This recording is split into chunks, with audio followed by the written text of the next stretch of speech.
Hello student, स्वागत है आपका आपके अपने सक्सेस मंत्रा मैथ क्लासेस में। अब हम देखते हैं आज चौथा चैप्टर का बेसिक देख लेते हैं। जितना भी है थोड़ा ही बेसिक है क्योंकि इसमें केवल द्विघात समीकरण है। द्विघात समीकरण है, क्वाड्रेटिक इक्वेशन है, तो केवल द्विघात समीकरण ही है। तो इनको देख लेते हैं सॉल्व करने की विधियाँ कितनी होती है। देखिए द्विघात समीकरण होता क्या है, हम देख लेते हैं। माना कोई समीकरण है ax² plus bx plus c equal 0 है, तो यह कैसा है? द्विघात है। द्विघात क्यों है? क्योंकि इसमें x की पावर कितनी आ रही है? 2 आ रही है, इसलिए द्विघात समीकरण है। तो हम इसे हल करके x से कितने मान निकालेंगे? हमेशा 2 निकलेंगे, क्योंकि ये द्विघात है। अगर त्रिघात होता तो कितने निकलते? 3 निकलते। तो देखो इसको हम दो मान निकलते कैसे हैं, कितनी विधियों से निकाल सकते हैं। तो इसकी विधियाँ कितनी होती हैं? 3 होती हैं। तो क्या लिखते हैं कि द्विघात समीकरण की द्विघात समीकरण के हल करने की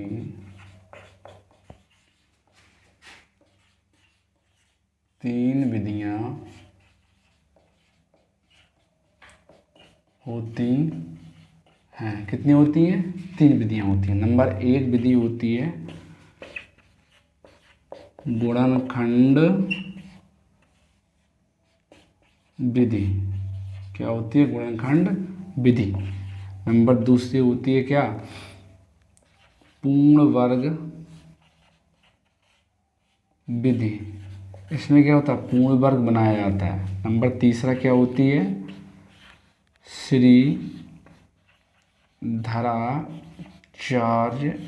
विधि, अथवा बोल सकते हैं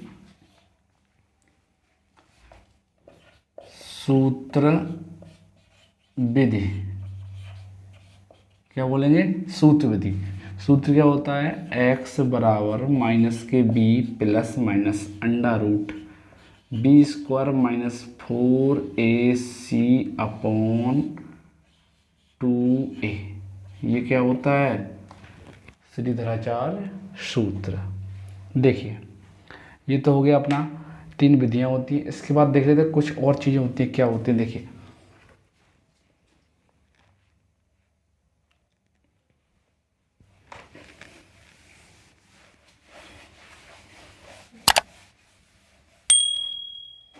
जब किसी द्विघात समीकरण को हम सॉल्व करते हैं तो उसके 2 मान निकलते हैं।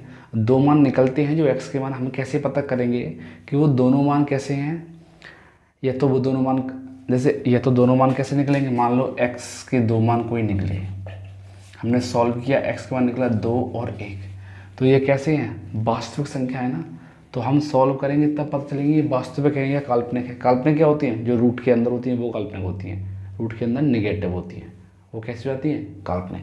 तो देखिए हमें कैसे पता चलेगा कि वास्तविक है काल्पनिक है? x के मान ये भी तो निकल सकते हैं, मान लो, या मान लो x का मान -3 -2 ऐसे निकल सकते हैं ना। माना कि कोई द्विघात समीकरण है, हमने उसको सॉल्व किया, मानो कभी सॉल्व किया ये निकला, तो देखिए ये मूल जो निकले हैं वो तो वास्तविक है। मूल और शून्य के एक ही होते हैं जो x के मान निकलते हैं। तो ये दोनों मान हैं तो कैसे? वास्तविक, लेकिन समान नहीं है, तो बोल देंगे वास्तविक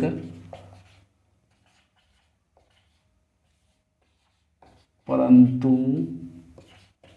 समान नहीं, ऐसे बोलेंगे। और ये क्या बोलेंगे? वास्तविक तथा समान, और इन्हें बोल देंगे काल्पनिक। तो देखिए ऐसे पता चलेगा ना। तो अब जब सॉल्व करेंगे द्विघात तभी तो पता चलेगा। तो हम इनको द्विघात को सॉल्व किए बिना पहले से ही निकाल लेंगे। कैसे निकाल लेंगे? देखो तरीका होता है। क्या तरीका होता है? देखो जब भी एक विविक्तिकर का सूत्र होता है। क्या होता है विविक्तिकर का सूत्र? d बराबर b² माइनस 4ac। ये क्या हो गया? विविक्तिकर का सूत्र हो गया। ये हो गया विविक्तिकर का सूत्र। अब देखिए जब भी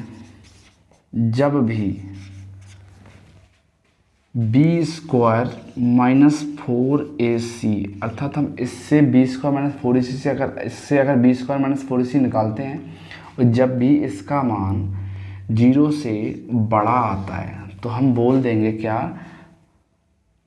समीकरण के मूल कैसे होंगे? वास्तविक तथा असमान होंगे। अच्छा, जब भी बी स्क्वायर माइनस 4ac का मान 0 से बराबर निकलता है तो हम कहेंगे समीकरण के मूल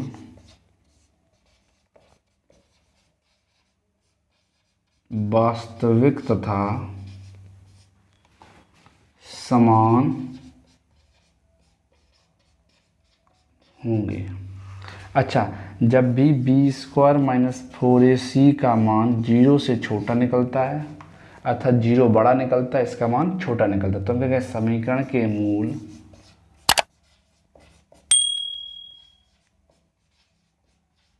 काल्पनिक होंगे। कैसे होंगे?